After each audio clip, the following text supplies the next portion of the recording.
ज्या काही गोष्टी होत आहेत याच्यावरती जर बंधनं आणायची असतील, त्याला सुरुवात जर समजा करायची असेल, तर मला असं वाटतं महानगरपालिका आता ही गरज आहे, ज्याच्यासाठी खास करून मुंबई, ठाणा, पुणा, नाशिक, तुमचं मीरा भाईंदर असेल, कल्याण डोंबिवली असेल, इतर सगळ्या महानगरपालिका, इथे लोकांनी आता राग व्यक्त करणं गरजेचं आहे.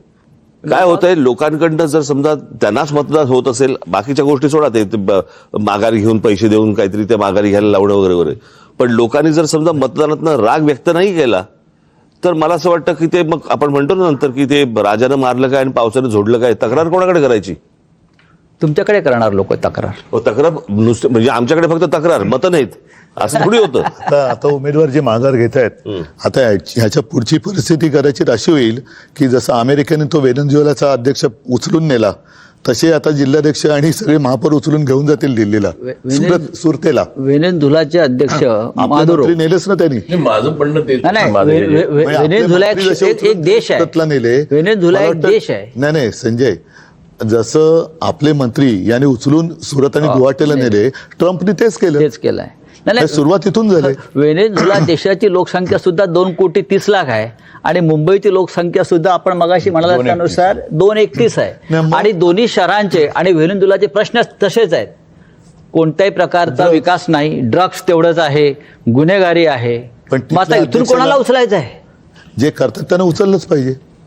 त्यांना जर का तुम्ही चोंबाळत बसलात केवळ सत्ता पाहिजे म्हणून, तर सत्यानाच त्यांचाही होणार आहे जे चोंबाळतात त्यांचं. नाही, माझं म्हणणं आहे की आता जे म्हणजे आपण दर प्रत्येक वेळेला म्हणतो की मतदान हा माझा हक्क आहे. आता हे जिथे निर्विवाद आलेत, कोणीच नाही, बिनविरोध, त्यांनी कसं दाखवायचं काळं बोटावरचं? म्हणजे माझा हक्क तुम्ही हिरावून घेताय ना, माझा मतदानाचा हक्क तुम्ही हिरावून घेताय. तर माझं म्हणणं तर त्याला काही पर्याय नाही. आणि ही सवय अख्खी लागू नये प्रत्येक ठिकाणी. म्हणजे जो मतदार जो निवडतो, म्हणजे त्याचं मत की मला हा हवा की नको हे राहीलच नाही.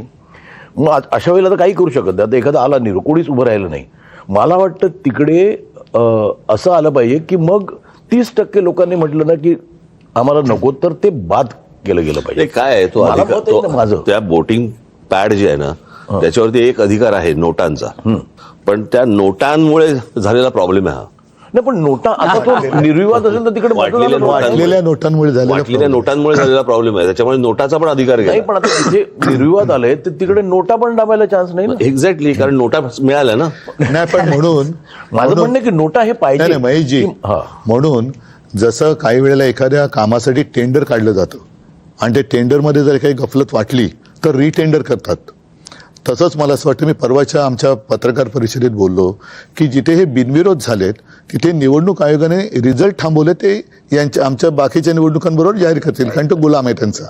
तिथल्या निवडणुकीची प्रक्रिया नव्याने घेतली पाहिजे. हे जे बिनविरोध सगळं थोतांड झालं, कारण आता ते तिकडनं त्यांनी, बरं या बिनविरोधमध्ये आमच्या दोघांचा एक सुद्धा नाही, राष्ट्रवादी पवारसाहेबांचा एक सुद्धा नाही, अपक्ष एक सुद्धा नाही आला.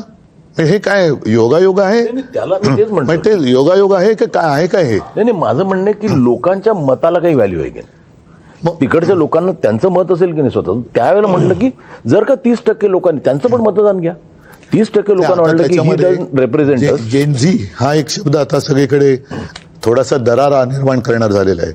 या सगळ्या ठिकाणचे जे जेनझी जे पहिल्या प्रथम मतदान करणार होते ते खूप अस्वस्थ आहेत आणि त्यांची आग आज त्यांच्या डोक्यामध्ये आहे, ती बाहेर आली तर मग यांची हालत खराब होणार. उद्धव साहेब, तुम्ही जेनझीचा उल्लेख करताय, पण नेपाळ असेल, बांगलादेश असेल, अन्य राष्ट्रांमध्ये डोक्यात राग आणि आग असलेला जेनझी हा खरोखर रस्त्यावर उतरला, त्याला सांगावं लागलं नाही.